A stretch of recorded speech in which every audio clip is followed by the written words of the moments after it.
Corintios. Quiero repasar un poquito lo que vimos en el capítulo anterior. Estamos estudiando el libro de Corintios, la segunda carta a los Corintios, capítulo 9 fue el que vimos la semana pasada. No sé si estuvieron por ahí o si lo leyeron, pero si tienes tu Biblia ahí abierta, pues vamos a estudiarla nuevamente y damos un repaso breve. Vimos que Pablo enseña principios del amor, ¿no? Con respecto a cómo demostramos el amor. También hay un área en la que a veces no lo hacemos, y es en el tema de la generosidad, ¿no? De las ofrendas, y estando conscientes de las necesidades que tiene la iglesia, el templo, los siervos, los más necesitados, y cómo podemos ser generosos con esto, ¿no? Cómo el ser recíprocos con lo que Dios nos está dando es de bendición. El aprender a dar, a ser desprendidos, a tener una mano abierta en la que sale pero también entra, ¿no? Y no una cerrada en la que nada sale pero tampoco entra. Entonces esas cosas Pablo está enseñando a la iglesia de Corintio para que no olviden que era una práctica también que demostraba el amor hacia los demás. Entendiendo que todo venía de Dios, que si tú podías dar era algo de gracia que Dios ponía en tu corazón para que tú pudieras dar. No había algo diferente que originara que tú pudieras dar. Todo eso venía de Dios. Entonces nosotros solamente tenemos que dejarnos usar por el Señor para hacer bendición a los otros. En eso estuvimos hablando, y este tema para muchos es una verdadera guerra espiritual, ¿no? He escuchado a muchas personas en la fe, hermanos en Cristo, que dicen: mira, yo creo todo de la salvación, yo creo todo, pero cuando hablamos de las ofrendas y los diezmos y esas cosas, qué guerra tengo. Y realmente sí hay una guerra espiritual y con la carne con respecto a esto. Pero de lo que hoy vamos a hablar es de otra guerra que también afecta a lo que vimos en el capítulo 10, pero es mucho más destructiva que solamente hablar de un área, que es el tema del dar y las ofrendas. Aunque para muchos esto pueda ser un tema de conocimiento intelectual, realmente es una guerra espiritual, y que la vamos a entender. Pablo nos va a estar hablando acerca de cómo podemos nosotros estar preparados para esta batalla. Hay una guerra espiritual en la mente de cada cristiano, especialmente en los cristianos que tenemos el conocimiento de Cristo, donde se levantan pensamientos, conceptos, filosofías, ideas que se contraponen a lo que Cristo nos ha dicho, y a veces ni cuenta nos damos. Entonces, ¿cómo hacemos para pelear? ¿Cómo hacemos para discernir que esto efectivamente no viene de Dios y tenemos que rechazarlo? ¿Cómo lo peleamos? ¿Con qué armas las peleamos? ¿Cuál es el arma que desenfundas, ¿no? ¿Cuál es el arma que sacas para pelear cuando viene un pensamiento de estos? Y todos pensamos: no, pues es la palabra. Pero ¿cómo la usas? ¿Cómo has sido entrenado? ¿Has sido capacitado en cómo usar esta palabra? Bueno, Pablo nos va a enseñar aquí cómo podemos librar esta batalla. Había falsos maestros, falsos apóstoles que estaban rechazando a Pablo como apóstol, lo difamaban con el propósito de que la iglesia lo rechazara y lo tuviera en menos. Cuando un siervo de Dios que está trayendo la verdad a tu vida es tomado en menos por los demás, lo único que se van a perder es el mensaje claro y sano de parte de Dios. Entonces eso justamente te puede extraviar y pone en un alto peligro. Así que Pablo va a explicar cómo defendernos acerca de todos estos argumentos y pensamientos, toda esta batalla que se libra en nuestra mente y que a veces nos agobia y nos tiene todos aturdidos de tantas cosas, y no sabemos cuál es realmente la verdad y qué es lo que debemos de seguir. Ok, pero bueno, antes de comenzar, pues vamos a orar. Señor, te damos muchas gracias por este momento que tú nos das de poder conectarnos desde casa, de poder asistir a este santuario y buscar el alimento espiritual. Ruego, Padre, que tú prepares el corazón y la mente de cada uno de mis hermanos que están allí fieles, buscando el alimento, Señor, hambrientos de ti, de tu palabra, lo que tú quieres dar a conocer. Dios, usa mi vida, Señor, y que el mensaje y la enseñanza que el apóstol Pablo quiso dar, Señor, pues sea exactamente lo que hoy podamos escuchar, Dios. Te lo pido, mi Dios, en el nombre de Cristo Jesús, nuestro Salvador. Amén. Ok, bueno, si me ven un poco colorado es porque no crean que salí corriendo a la playa ya que se abrió y yo ando ahí de alborotador agitando a la gente a andar de inquietos y haciendo cosas que no deben hacer. Nos invitaron a una casa, estuvimos pues en la alberca un buen rato, desde temprano hasta muy tarde, así que fue inevitable la soleada, pero hago la aclaración para que no digan, ay, mira, el pastor ahí anda incitando a los demás a ir a la playa. No fue así, pero bueno, la pasamos muy bien, gracias al Señor. Vamos a ver entonces qué dice segundo de los Corintios capítulo 10 versículo 1 y lean conmigo por favor. Dice el 1: yo Pablo os ruego por la mansedumbre y ternura de Cristo, yo que estando presente ciertamente soy humilde entre vosotros, mas ausente soy osado para con vosotros. Bueno, aquí quiero recalcar un poquito antes de ir más adelante. Pablo está diciendo, yo, Pablo, les ruego por la mansedumbre y la ternura de Cristo.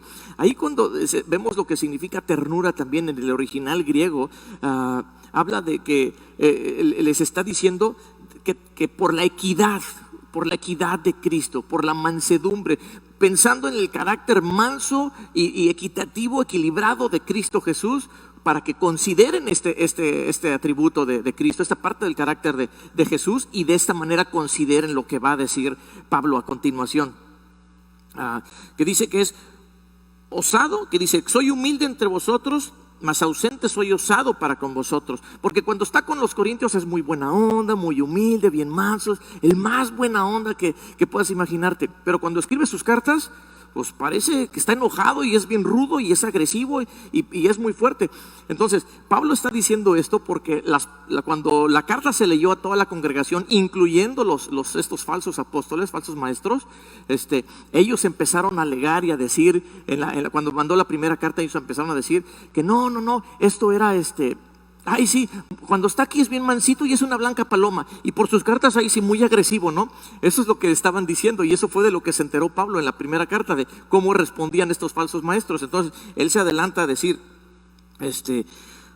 más ausente soy osado para con vosotros, pero cuando estoy con ustedes pues soy bien humilde. Dice el versículo 2: ruego pues que cuando esté presente no tenga que usar de aquella osadía con que estoy dispuesto a proceder resueltamente contra algunos que nos tienen como si anduviéramos según la carne. Ahora vuelve a rogar. En el primero dice, yo Pablo os ruego por la mansedumbre y la ternura de Cristo. Y después en el 2 les dice, ruego pues, o sea, más bien les conviene, les ruego que atiendan estas indicaciones, porque así como soy osado en mi carta, también estoy resueltamente y determinado a actuar con algunos de ustedes que se oponen.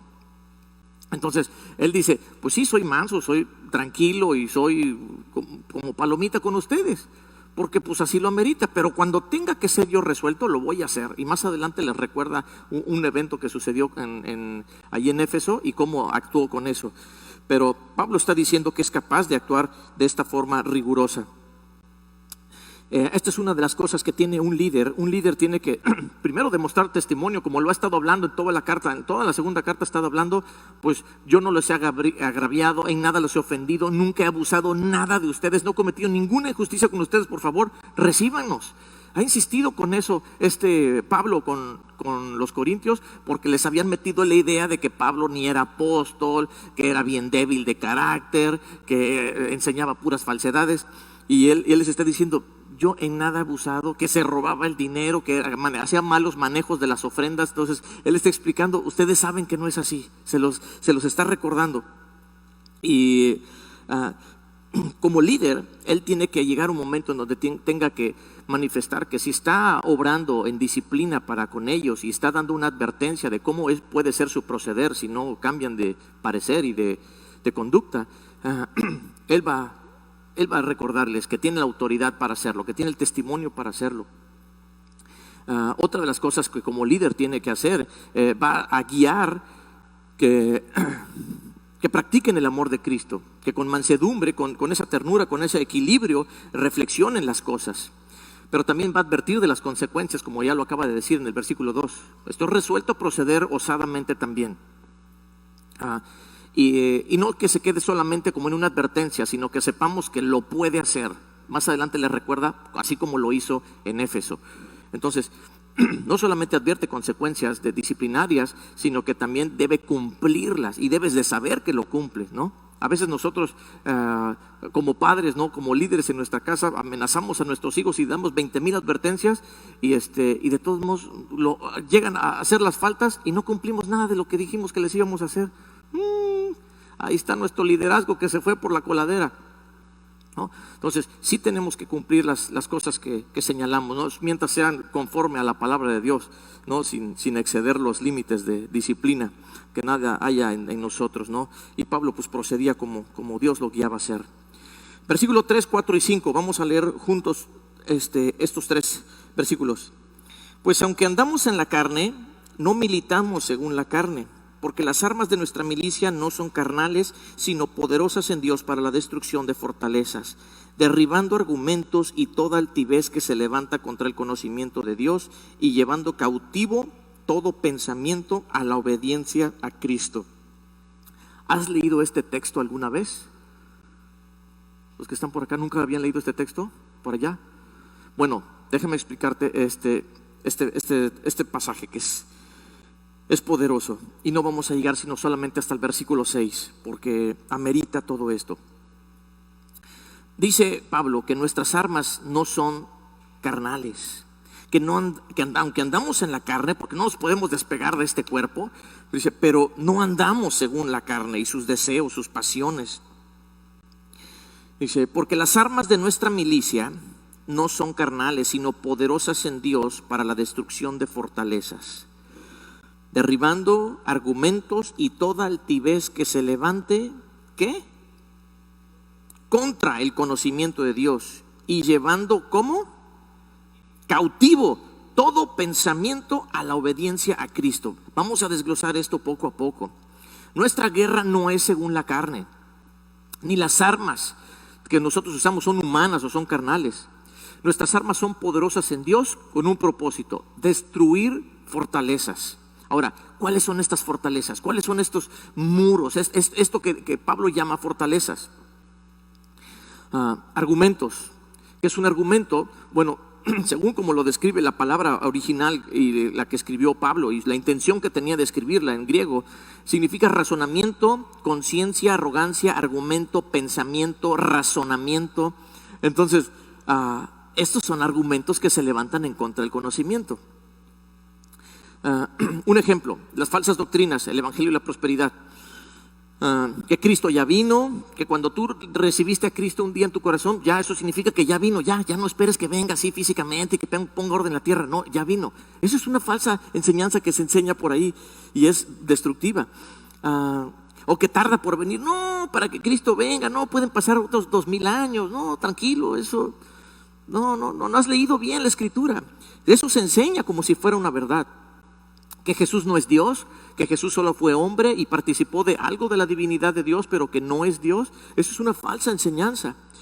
Que Dios no es trino, que no es Padre, Hijo, Espíritu Santo, que solo es Dios e Hijo, y que el Espíritu Santo solo es una fuerza así, que no es una persona.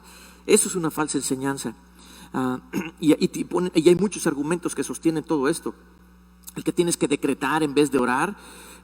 Bueno, ya no hablemos más, ¿no?, del ateísmo, la evolución, la ideología de género, el aborto, ¿no?, todo el love is love, el Dios de amor no envía a nadie al infierno. Todos estos argumentos, todos estos razonamientos que dicen esto es la verdad, así es como se debe de hacer, están saturando nuestra mente, están llenando nuestra mente de marañas y de cosas. Luis, no sé si por ahí tenemos la imagen de un screenshot. Estaba un sobrino, Nico, tengo un sobrino que vive en Ciudad de México y estaba viendo una legata que tenía ahí en Facebook porque estaba hablando pues que no estaba nada a favor de la ideología de género. Y en eso pues no falta quien le contesta que te voy a eliminar, y empieza así una serie de comentarios, todos lo empiezan a atacar, no hay uno que esté de su lado, todos lo empiezan a atacar y él empieza a defenderse de una manera que la verdad me sorprendió. Pero le tomé un screenshot a uno de los comentarios que hace una persona que le está rebatiendo, Y la plática se tornó en que los hijos, la familia no tiene derecho a educarlos, sino que es el Estado el que tiene que educarlos. Y él está diciendo que no, y pone todos los argumentos súper válidos, que no debe de ser así. Y aún así le vuelven a insistir, y no sé si se ve ahí en la pantalla. Ok. Se ve ahí, ok. Bueno, ahí se alcanza a ver. Bueno, en esta imagen dice que tú debes de entender que los hijos le pertenecen al Estado. Todos los niños le pertenecen al Estado, por lo tanto el Estado tiene el derecho único de educar a los hijos y no tú. Y lo dice con tal contundencia que son de su propiedad, dice el texto. Y bueno, ya después mi sobrino le va contestando y todo. Y yo pregunto, ¿por qué hay una persona joven que llega a la conclusión de decir, no, yo no tengo derecho sobre mis hijos, y el día que tenga hijos no voy a tener derecho, voy a dejar que el gobierno haga lo que él quiera, porque pues a él le pertenecen? ¿Cómo este argumento ha crecido de tal manera que la juventud está abrazando este concepto? Y se ha construido una fortaleza, porque no había manera de derribarlo, y este cuate tiene una fortaleza tan grande ahí que ¿cómo la tira? La palabra lo puede tirar, pero mientras llega la palabra, esas murallas ya están construidas en la generación de jóvenes, los millennials, y desgraciadamente en muchos cristianos se están construyendo tabique por tabique murallas de estas. Y lo único que van a hacer es dividir que el conocimiento de Cristo pueda llegar a tu mente. Entonces, es muy triste esto, que podamos llegar a ese ejemplo, no solamente de los temas que platicamos ahorita, que se están mezclando unos con otros, sino que es todo el día. No es que de repente llegue por ahí una ola de unos pensamientos, no. Argumentos que aparentemente tienen solidez, que tienen razonamiento, que tienen lógica, están invadiendo nuestras mentes. Y nosotros los estamos considerando, y nosotros nos sentamos y les damos el tiempo. Oh, claro, sí, okay. Deja traer un café y vamos a platicarlo, a ver qué tienes más que decir. Y le estás dando el tiempo para escuchar todo esto. Miren, algunas veces cuando hacemos un poquito, que practicamos algo de rappel, vamos a algunos acantilados y hay un instructor que la persona que va a hacer el rappel tiene que escuchar la instrucción del instructor, y le dice: ahora coloca tus pies de esta manera, abre un poquito más el compás, sostente aquí, este es tu freno, y le empiezas a dar las instrucciones. Pero están otros a los lados que ya lo realizaron, que ya bajaron y ya subieron y todo, y le empiezan a decir: no, hazle así, y el otro: no, hazle por acá, hazle un poquito más para acá, dile que se haga más para acá. Bueno, y es una serie de mensajes y pum por todos lados. La persona ya no sabe a quién atender, si sigue lo que dice el instructor, porque le empieza a hacer caso al que le dice desde allá, y si su mejor amigo está hasta atrás y le está diciendo que prefiere escuchar lo que le dice su mejor amigo que lo que le está diciendo el instructor, y finalmente se queda parada y no hace nada, no baja, no realiza su descenso. Entonces yo me acordé de esto porque justamente así son los argumentos que el mundo nos está enviando todos los días. Le das atención a todos y a ninguno, y finalmente, como te tienes que quedar con algo, pues ya te quedas con algo que más o menos entendiste mejor, y con ese te quedas. Pero ¿cuál fue la instrucción verdadera? ¿Estuvo ahí la palabra de Dios que te dijera: esto es lo que tienes que atender, esta es la única voz que tienes que escuchar? No sé si hay la siguiente imagen. La siguiente imagen habla muy clarito acerca es un nombre que, perdón si no se puede poner aquí, pero bueno, ahí por Facebook parece que sí la van a ver. Es un hombre que tiene, así que de su mente salen 20,000 cosas, y está así aturdido de que no sabe cuál es la que debe tomar. Es un enredo, es una telaraña impresionante, de la cual no sabe cuál es la que debe tomar, cuál es la que tiene que escoger. Entonces, esto sucede todo el tiempo, todos los días, desde que te paras hasta que te vas a dormir. El mundo, el maligno, está insertando y bombardeando nuestra mente para ser confundida, para que se levanten fortalezas y que impidan que el conocimiento de Cristo penetre y haga los efectos que tiene que hacer en nuestra vida. Mucho cuidado con eso. dice que contra toda altivez. Aquí, como está escrito del original, dice que altivez es un lugar o cosa elevada, altitud, por implicación una barrera.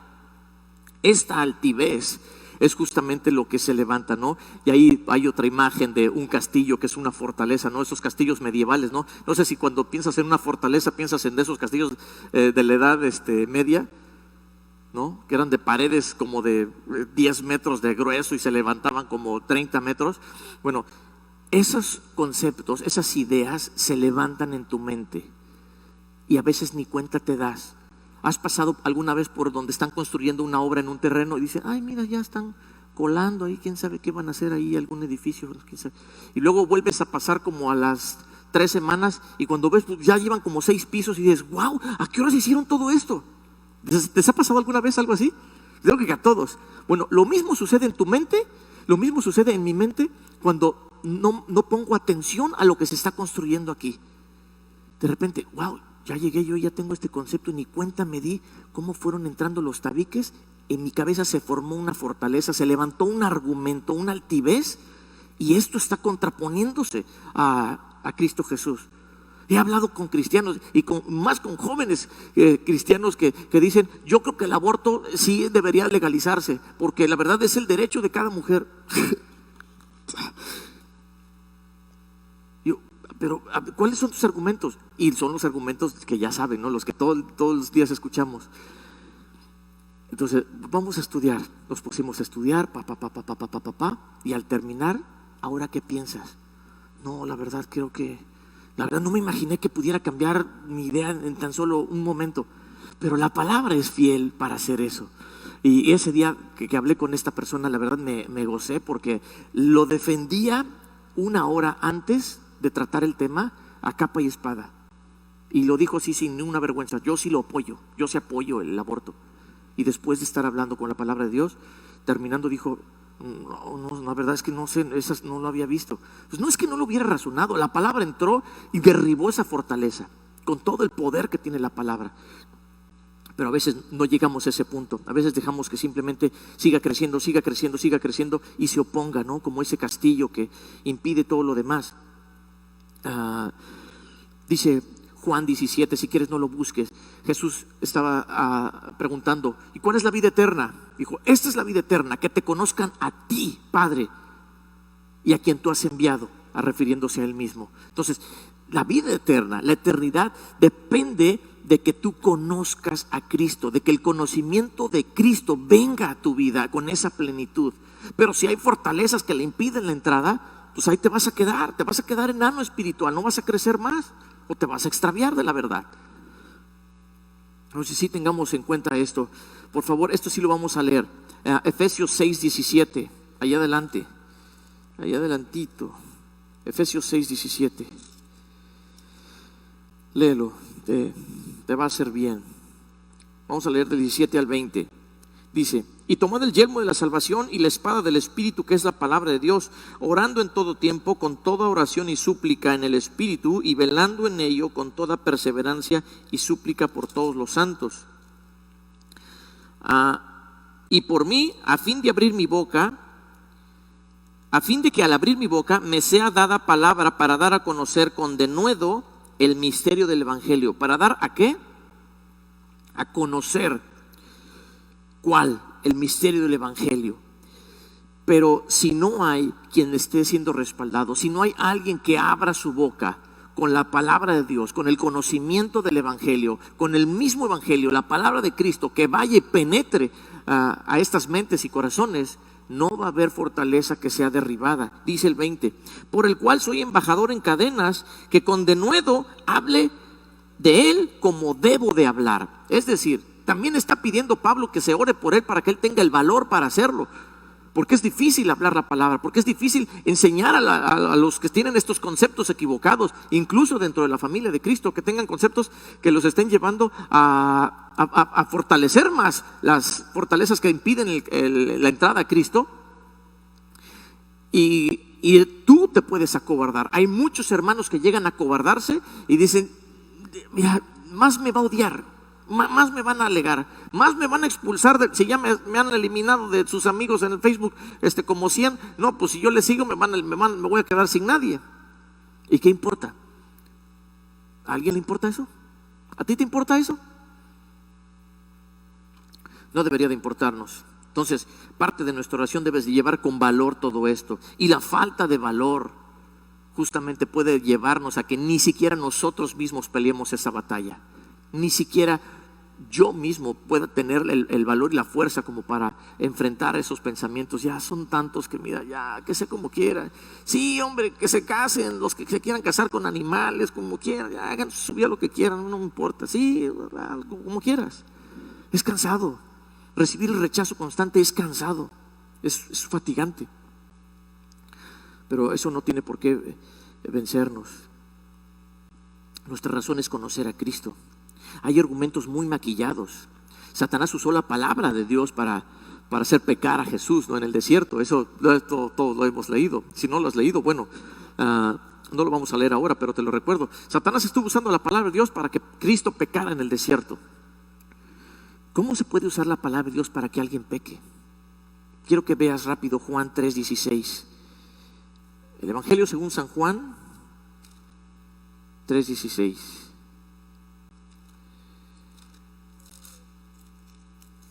Porque es algo que todos conocemos. ¿Alguien sabe qué dice Juan 3:16? Todos lo sabemos, ¿verdad? Y lo escribimos en el carro. Y luego ves un carro polvoso como el que luego traigo yo, y le ponen ahí Juan 3:16, ¿no? Y para que la gente lo busque y vea cómo Dios es bueno. ¿Y qué dice Juan 3:16? Porque de tal manera amó Dios al mundo que ha dado a su Hijo unigénito, para que todo aquel que en Él cree no se pierda, mas tenga vida eterna. ¡Wow! Hay puro amor, gracia, misericordia en este versículo.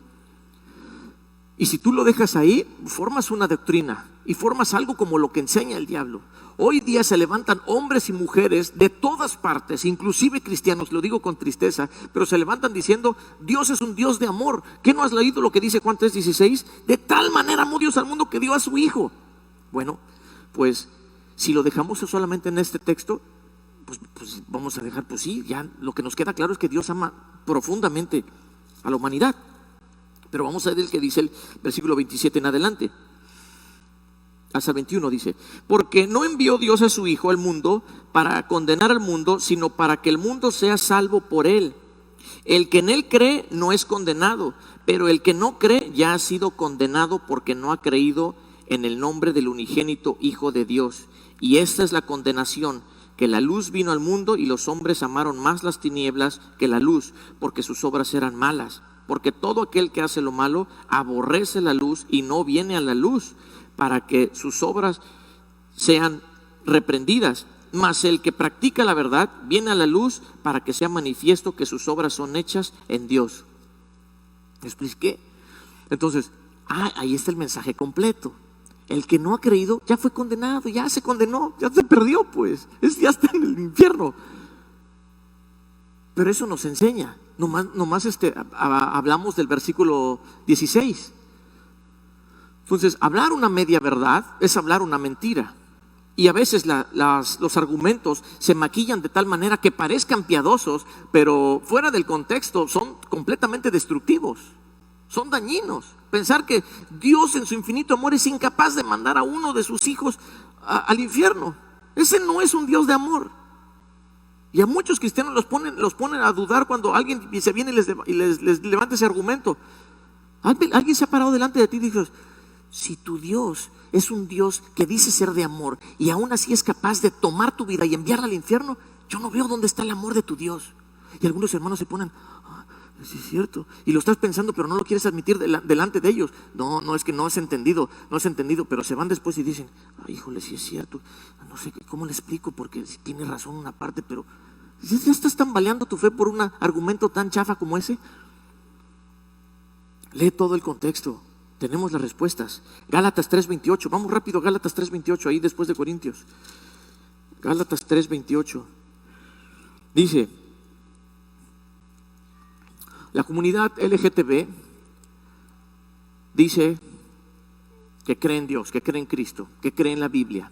Y dice que la Biblia dice que ya se les ha permitido que en Cristo Jesús Ya los géneros no existen.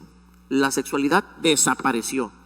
Y tú estás diciendo cosas muy equivocadas. ¿En qué parte de la Biblia dice eso? Abre tu Biblia. Abre tu Biblia en Gálatas 3:27. No, 3:28.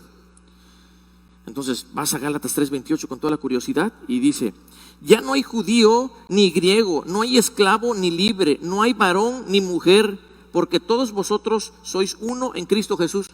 Ahí está. Y entonces dices, no, es que no se refiere a eso. Entonces, ¿de qué se refiere? Está hablando de esto, ya no hay géneros, entiéndelo. Dios es un Dios de amor que nos ha salvado a todos y nosotros ahora podemos ser lo que queramos. A ver, déjame estudiar. Mira, te voy a traer a mi líder para que él te enseñe, porque él te va a contestar bien. Y terminas sin defenderte. Ahora vamos a leer qué dice el versículo 27, ¿no? El 27, leímos el 28. Dice: porque todos los que habéis sido bautizados en Cristo, de Cristo estáis revestidos. Esa es la parte que no leen. Esa es la parte que no quieren escuchar. Es la parte que no estudian, ni quieren encajar, porque esa sí se contrapone con el argumento.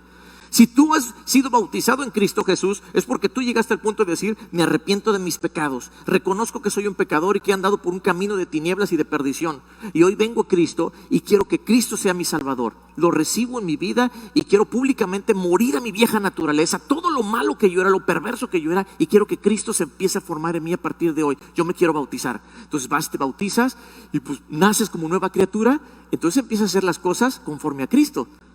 Entonces no está hablando de cambiar de género ni de nada, no tiene nada, absolutamente nada que ver con esto.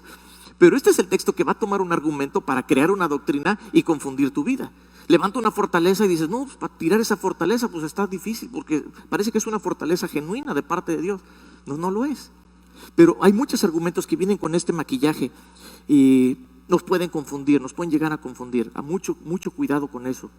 Vamos a leer el versículo 5 de nuestro texto de aquí de Corintios 10.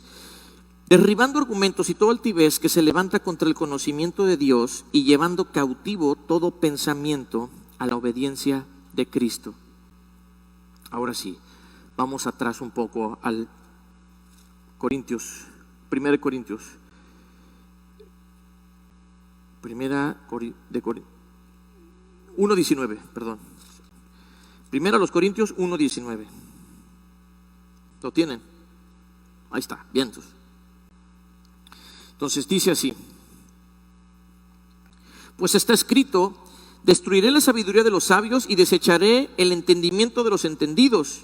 ¿Dónde está el sabio? ¿Dónde está el escriba? ¿Dónde está el disputador de este siglo? ¿No ha enloquecido Dios la sabiduría del mundo? Pues ya que en la sabiduría de Dios el mundo no conoció a Dios. Pues ya que en la sabiduría de Dios el mundo no conoció a Dios mediante la sabiduría, agradó a Dios salvar a los creyentes por la locura de la predicación. Entonces, la sabiduría del mundo, todas las fortalezas, todos los argumentos, toda la altivez, todos los conceptos, todas las ideas que el mundo quiere implantar, todo razonamiento humano, por más sabio, por más filosófico, inteligente que parezca, no te va a acercar a Dios.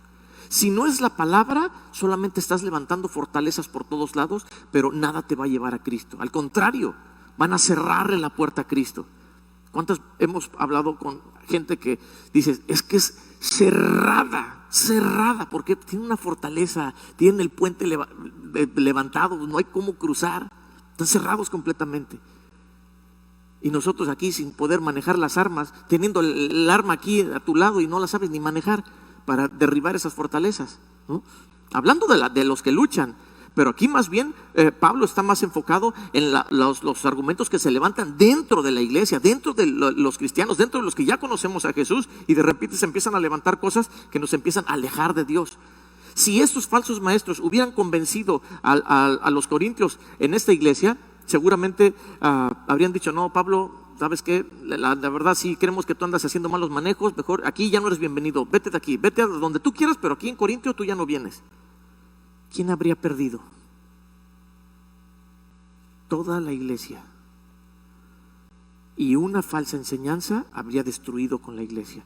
Así que no es una lucha solamente de los que no conocen el Evangelio, sino de los que lo conocemos. Cuando le abrimos la puerta, cuando prestamos oídos a las voces que quieren alejarnos de la verdad, que quieren cerrarle la puerta a Cristo.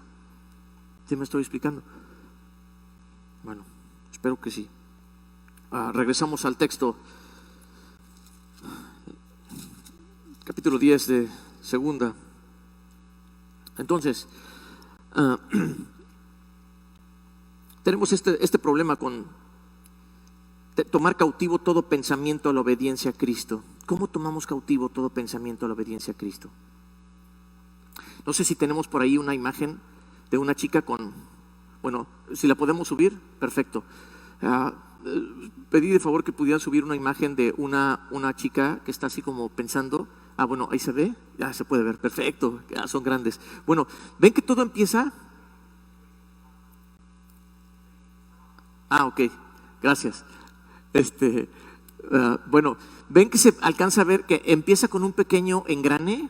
Y luego otro, y luego otro, y luego otro, y luego otro más grande. Y ya saben que 2 engranes pues pueden hacer mover a más engranes y más, a más, a más, a más, a más, a más. Esto sucede cuando un pequeño pensamiento viene a tu mente y empieza a trabajar y a trabajar, y tú le sigues dando tiempo y sigues pensando en eso, y sigue maquinando y sigue creciendo y sigue aumentando. Bueno, los pensamientos es esto: percepción, propósito, intelecto, disposición en sí mismo, pensamiento, sentido, entendimiento, maquinación. Es esta la maquinación. Estos son los pensamientos que debemos de tomar cautivos. Y a veces no los tomas cautivos. A veces lo que le haces es que le abres la puerta. Pásale, bienvenido, vamos a platicar. Y te sientas y, a ver, explícame de qué se trata esto, esta idea que tú quieres plantear en mi vida. Y ya te están hablando del horóscopo, ya te están hablando del brujo, ya te están hablando de que no debes darle nada a diezmar porque la iglesia te lo roba todo, porque todo se lo entregas al pastor. Y un montón de falsos pensamientos, ¿no? Todas estas maquinaciones tenemos que tomarlas cautivas. Tenemos que entender algo, hermanos. Vivimos en una guerra naval. ¿Dónde hay más terreno para la pelea? ¿En tierra o en el mar? En el mar, porque es mucho más grande. Nuestros pensamientos son como un océano. Toda nuestra mente es como un océano, es un terreno muy grande. Pedro quería convenir con Jesús, ¿recuerdan? Cuando Jesús estaba hablando de su muerte, Pedro lo agarra a Jesús y le dice: Jesús, oye, no, mira, esto de que te maten y que tú te dejes, no, mira, yo digo que, ¿qué fue lo que le contestó Jesús? ¿Alguien recuerda? ¿Allá? Jesús inmediatamente le dijo, no esperó que siguiera con el pensamiento. O sea, ya estaba una idea sembrándose en Jesús. ¿De parte de quién? De Pedro. ¿Quién era Pedro? Su hermano, su discípulo. Pero su discípulo dijo: yo me sé un camino que parece inteligente, mira, ven acá. O sea, no se lo dijo delante de todos, lo llevó aparte y le dijo: mira, Jesús, esto de que te aprendan y que te maten, no, espérate, mira, vamos a darle por otro camino. Y Jesús inmediatamente lo reprendió y le dijo: apártate de mí, Satanás. Y Satanás significa el contrario, el adversario, el que contiende con. Entonces, Pedro no entendía cuál era el propósito por el que Jesús tenía que morir. Hasta ese momento no lo había entendido. Dijo: no, pues ve las masas que lo siguen. O sea, él puede ser el rey, nuevo rey de Israel, vivo. ¿Para qué nos va a servir muerto? Y luego, ese fue el pensamiento. Esa fue la idea que entró en Pedro en algún momento y empezó a crecer y a crecer y a crecer y a crecer hasta que se la compró y dijo: se la voy a vender a Jesús.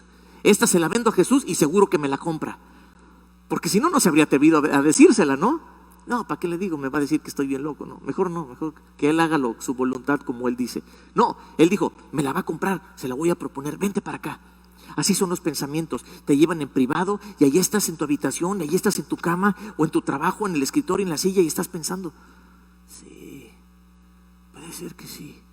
A ver, tráete un café para los dos y vamos a seguir pensando en esta idea del divorcio, porque yo creo que sí, no hay solución.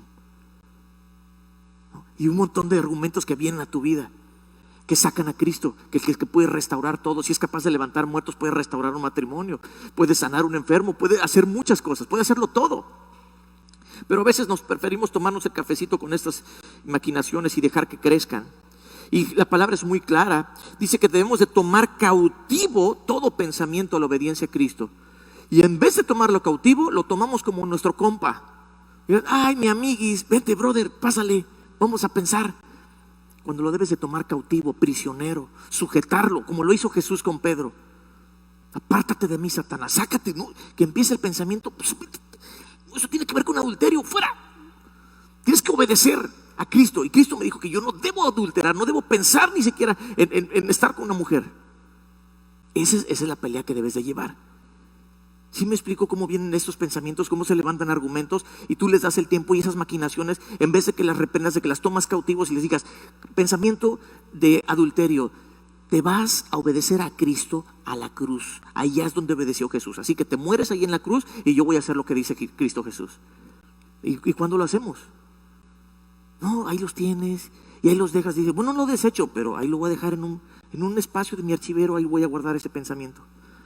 Y cualquier momento vas al archivero, lo sacas, lo tomas, pero empieza a pensar, empieza a crecer. Después necesitas toda una gaveta gigante para meter tanta maquinación que ya desarrollaste. Dice, hermanos, así obramos nosotros y no nos damos cuenta. Esto no debe ser así. Tenemos que tomar prisionero ese pensamiento y hacer que obedezca la verdad. Pero cuando no estamos estudiando la verdad, pues también, pues, ¿cómo saber? Entonces no tenemos luz. Si no disiernes un pensamiento, si es de Dios o no, no sabes realmente si puede ser o no, bueno, pues entonces ve con tu líder, ve con tu pastor, vayan los dos juntos a la palabra, o tú solo ve a la palabra de Dios y busca, investiga acerca del tema. ¿Qué dice el Señor con respecto a este tema? Porque lo que yo estoy ahorita conociendo y entendiendo, esto de pues poder desprenderme de mi cuerpo y encontrar la paz es en el espacio, ¿no? Como algunos que practican estas actividades esotéricas y por supuesto que son de las tinieblas, pues estamos mal. No es por ahí. La Biblia te va a decir, no, por ahí no es. Reprende ese pensamiento, sácalo. Esa idea que te están diciendo, que te están invitando, repréndela y llévala cautiva. Tómala prisionera y métela al bote. No debe estar en tu mente. Si ese pensamiento tiene que ver con divorcio, pues Cristo resucita a los muertos y perdona todo. Restaura las ruinas. Si tiene que ver con homosexualidad, con el tener atracción por el mismo sexo, Jesús dijo, varón y hembra los creó, punto, no tienes nada más que pensar. No se puede echar varón con varón, porque eso es abominación para Dios. Si es un tema de fornicación, porque me voy a casar con mi novia, con mi novio, y pues bueno, pues ya pues podemos tener relaciones. Dice Tesalonicenses que la voluntad de Dios es la santificación y que te apartéis de toda fornicación. Está muy claro. Ese es el arma que necesitas para derribar argumentos, para tomarlos cautivos. Si alguien te quiere leer las cartas o la mano o algo para decirte realmente qué es lo que va a pasar en tu trabajo, o qué va a suceder con tu matrimonio, o qué sé yo, con algún problema, dice la Biblia que los hechiceros no heredan el reino, ni los que practican tales cosas. No, ya no tienes nada que hacer ahí, ya no le busques más. Si alguien está pensando en considerar un aborto por haber sido irresponsable, yo quisiera preguntar si asesinar es la solución a la irresponsabilidad de un pecador. Y hay muchas respuestas, es parte de la palabra. Si estás pensando en tomarte una copita en tu cumpleaños, otra en el Día del Padre, otra el Día de las Madres, otra en Navidad, y realmente ser un borracho ocasional en diferentes temporadas del año, dice la Biblia que ni los borrachos tampoco heredarán el reino de los cielos. Tenemos los argumentos para destruir todas estas armas. Versículo 6, vamos terminando. Y estando prontos para castigar toda desobediencia, cuando vuestra obediencia sea perfecta. Ahora, aquí quiero leer la Nueva Traducción Viviente. Dice así, versículo 6, si quieren escuchen, dice, y una vez que ustedes lleguen a ser totalmente obedientes, castigaremos a todo el que siga en desobediencia. Pablo está diciendo a los corintios, mira, cuando todos sean obedientes, bueno, vamos a castigar. Otra versión dice que Siempre que haya alguien en desobediencia, siempre habrá o tendrá que haber un castigo, una disciplina para estos. Pero aquí está diciendo, si cuando la iglesia se ponga en obediencia perfecta y digan, a ver, todo este grupo dice que estos falsos maestros están mal, dice, entonces yo voy a distinguir los que son obedientes y a los que no lo son, a estos voy a reprender. Eso es lo que está diciendo Pablo ahí. Y quiero que por favor veamos rápido 1 Timoteo 1:19 para que veamos hasta dónde Pablo puede llegar. Pablo llegó más bien. 1 Timoteo 1:19.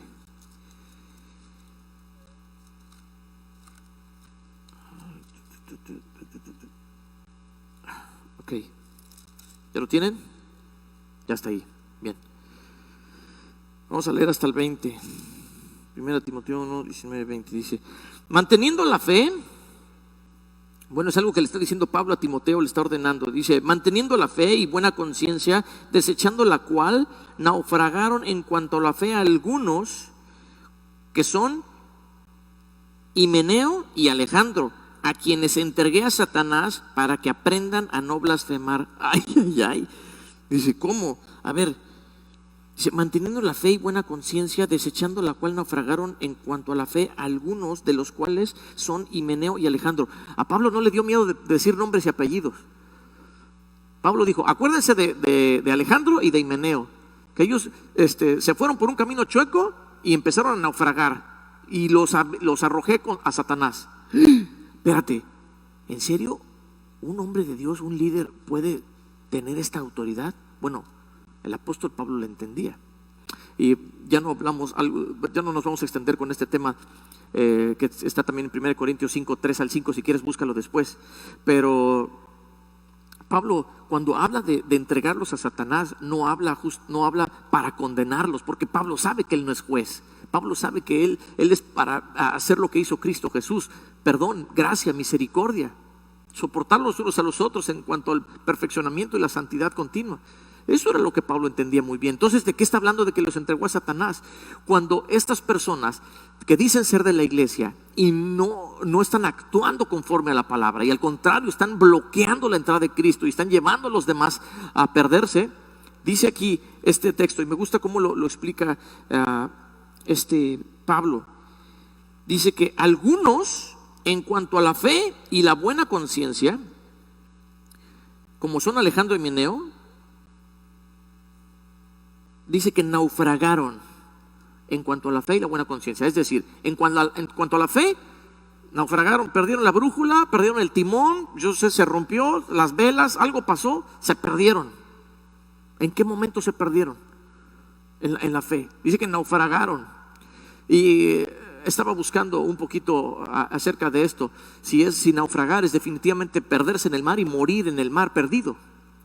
Y no significa necesariamente eso, porque Pablo enseña que varias veces naufragó, pero encontró finalmente tierra. Entonces, naufragar no necesariamente es perderte y ya te perdiste, te moriste de sed y hambre en medio del mar.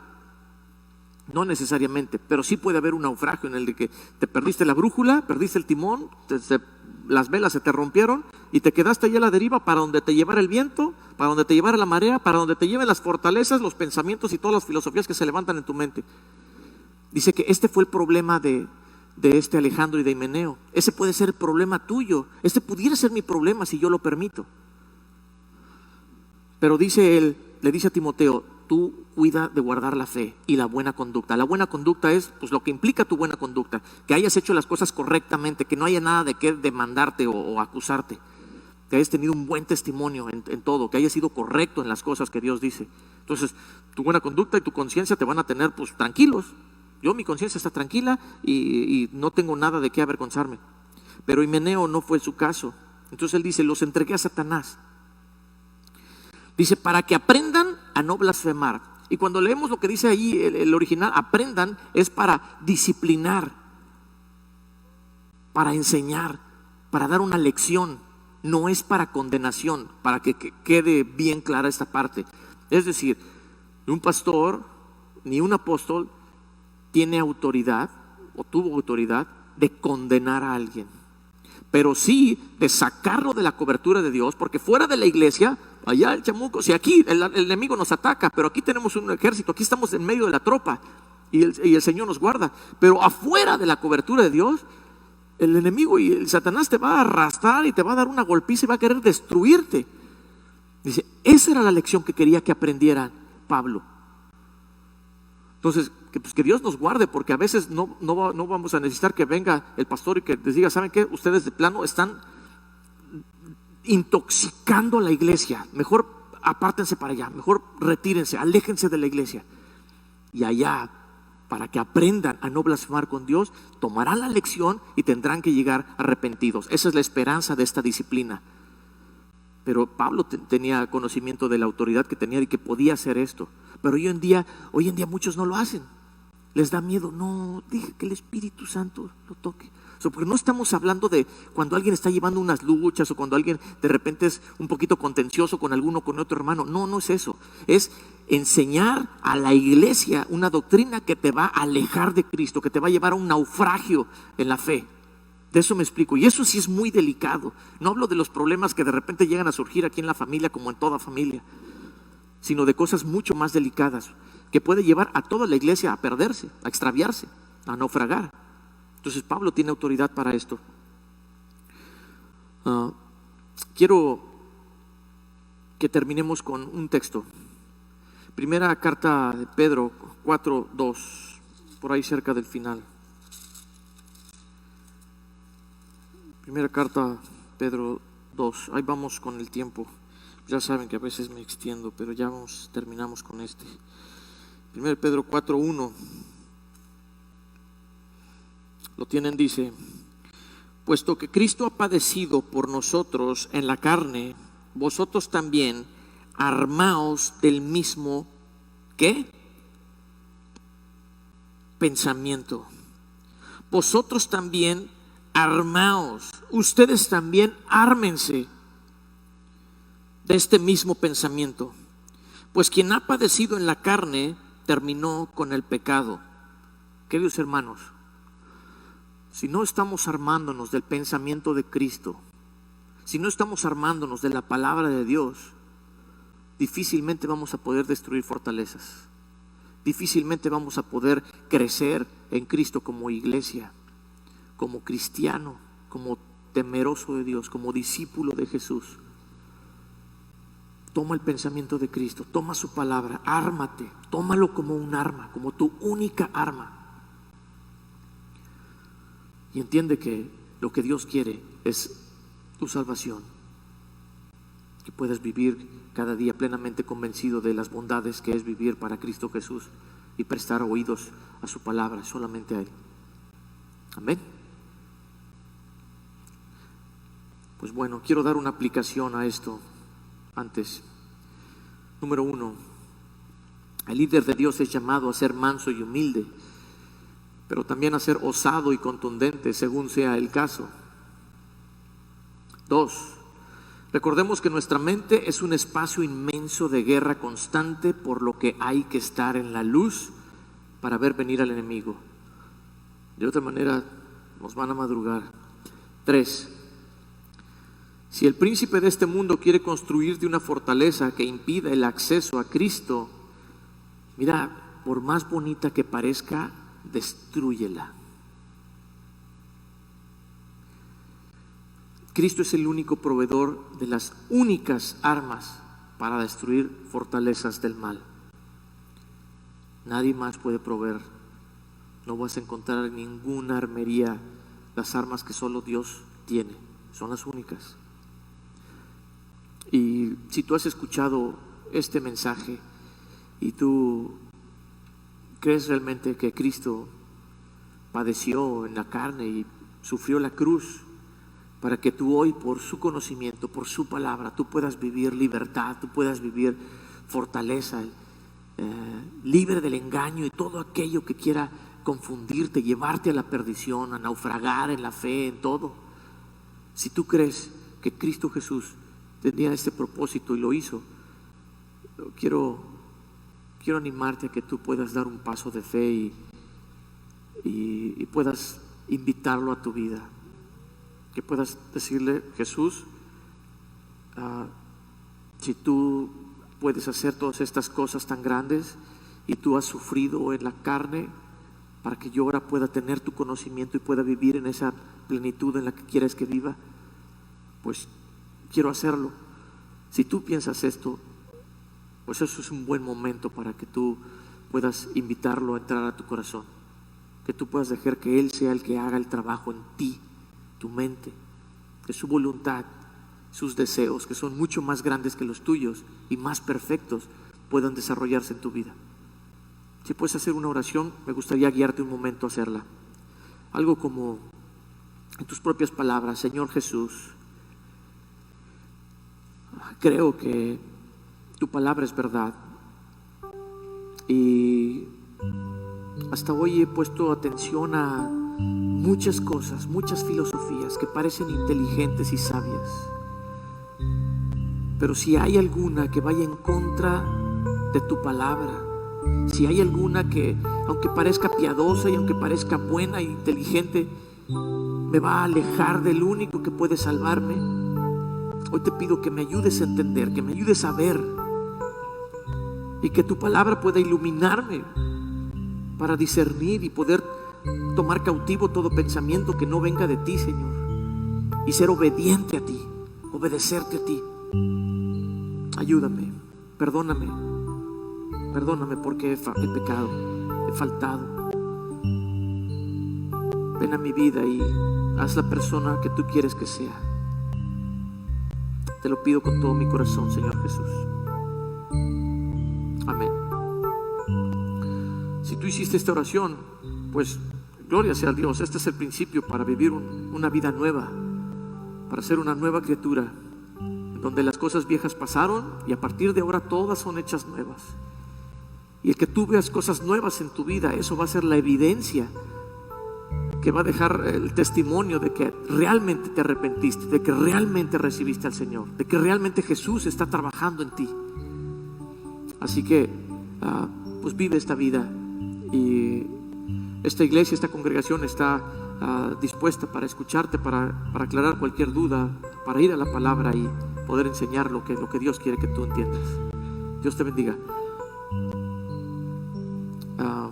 Bueno, antes de despedirnos, hermanos, y de alabar al Señor, vamos a tomar Santa Cena. Pues ya estamos preparados por ahí. Si en casa tienes tu juguito de uva y alguna pieza de pan, pues bueno, puedes hacerlo desde casa con nosotros. Avisamos la semana pasada que estuviéramos listos para esto y gracias. Gracias, bro. Si quieres ir a Corintios 1:11.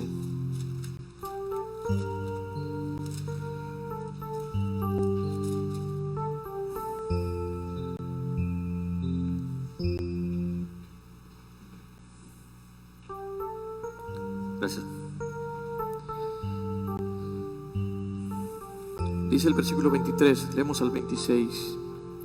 Porque yo recibí del Señor lo que también os he enseñado, que el Señor Jesús, la noche que fue entregado, tomó pan y habiendo dado gracias, lo partió y dijo: tomad, comed, esto es mi cuerpo que por vosotros es partido. Haced esto en memoria de mí. Comemos.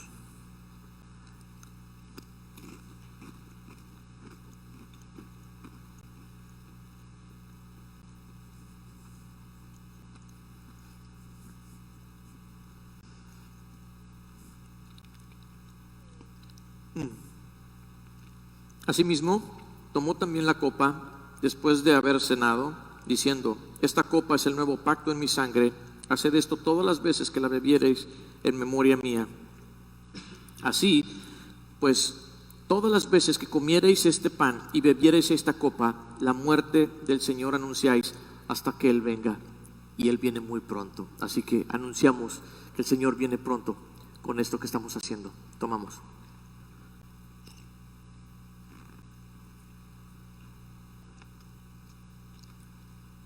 Gracias, Señor. Gracias te damos, Padre, por poder aprender de ti, Señor. Ayúdanos a ser practicantes de tu palabra y que este estudio pueda fortalecernos y ejercitarnos en tener en cuenta y presente. Tenemos una batalla continua, pero te tenemos a ti que has vencido al mundo, Señor, y que estarás todos los días con nosotros hasta el fin del mundo. Dios, bendice a tu pueblo, bendice a tu iglesia, bendice a todos aquellos que han de creer por la palabra tuya, Señor, a través de tus siervos. En el nombre de Jesús a ti te damos gloria, Señor, y entregamos también las ofrendas, los diezmos. De lo que tú nos has dado, Señor, nosotros te damos con un corazón generoso. Muchas gracias, Señor. Bendito sea tu nombre. Amén.